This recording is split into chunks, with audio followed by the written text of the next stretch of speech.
अग्निदेव में जो जलाने की तेज रूपा शक्ति है वह देवी स्वाहा का सूक्ष्म रूप है। हवन में आहुति में दिए गए पदार्थों को भस्म कर देवी स्वाहा ही उसे देवताओं को आहार के रूप में पहुंचाती हैं, इसलिए इन्हें परिपाकरी भी कहते हैं। सृष्टिकाल में परब्रह्म परमात्मा स्वयं प्रकृति और पुरुष इन दो रूपों में प्रकट होते हैं। ये प्रकृति देवी ही मूल प्रकृति या पराम्बा कही जाती हैं। ये आदिशक्ति अनेक लीला रूप धारण करती हैं।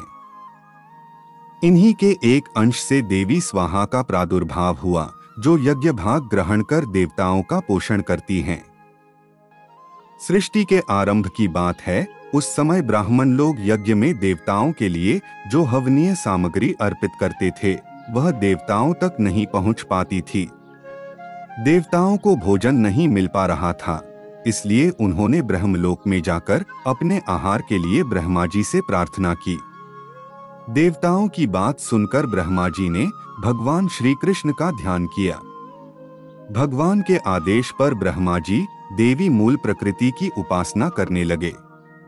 इससे प्रसन्न होकर देवी मूल प्रकृति की कला से देवी स्वाहा प्रकट हो गईं और ब्रह्मा जी से वर मांगने को कहा।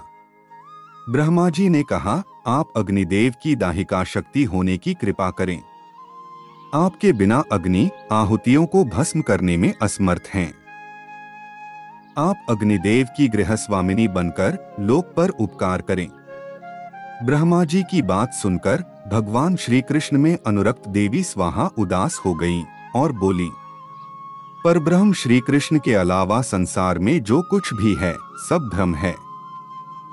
तुम जगत की रक्षा करते हो। शंकर ने मृत्यु पर विजय प्राप्त की है।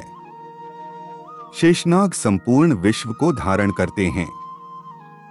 गणेश सभी देवताओं में अग्रपूज्य हैं। यह सब उन भगवान श्री कृष्ण की उपासना का ही फल है। यह कहकर वे भगवान श्री कृष्ण को प्राप्त करने के लिए तपस्या करने चली गईं और वर्षों तक एक पैर पर खड़ी होकर उन्होंने तप किया। उनकी तपस्या से प्रसन्न होकर भगवान श्री कृष्ण प्रकट हो गए। देवी स्वाहा के तप के अभिप्राय को जानकर भगवान श्री कृष्ण ने कहा, तुम वाराहकल्प में मेरी क्रिया बनोगी और तुम्हारा नाम नागनजिति होगा। राजा नग्नजित तुम्हारे पिता होंगे। इस समय तुम दाहिका शक्ति से संपन्न होकर अग्निदेव की पत्नी बनो और देवताओं को संतृप्त करो। मेरे वरदान से तुम मंत्रों का अंग बनकर पूजा प्राप्त करोगी। जो मानव मंत्र के अंत में तुम्हारे नाम का उच्चारण करके देवताओं के लिए हवन पदार्थ अर्पण करेंगे वह देवताओं को सहज ही उपलब्ध हो जाएगा। भगवान श्री कृष्ण की आज्ञा से अग्निदेव का देवी स्वाहा के साथ विवाह संस्कार हुआ। शक्ति और शक्तिमान के रूप में दोनों प्रतिष्ठित होकर जगत के कल्याण में लग गए।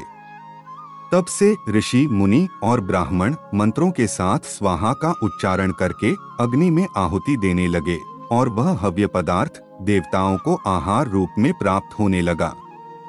जो मनुष्य स्वाहायुक्त मंत्र का उच्चारण करता है उसे मंत्र पढ़ने मात्र से ही सिद्धि प्राप्त हो जाती है। स्वाहाहीन मंत्र से किया हुआ हवन कोई फल नहीं देता है। देवी स्वाहा के सिद्धिदायक 16 नाम। स्वाहा वहने प्रिया, वहने जाया, संतोषकारिणी, शक्ति, क्रिया, कालदात्री, परिपाकरी, ध्रुवा, गति, नरदाहिका, दहन क्षमा, संसार सार रूपा, घोर संसार तारिणी, देवजीवन रूपा, देव पोषण कारिणी। इन नामों के पाठ करने वाले मनुष्य का कोई भी शुभ कार्य अधूरा नहीं रहता। वह समस्त सिद्धियों व मनोकामनाओं को प्राप्त कर लेता है।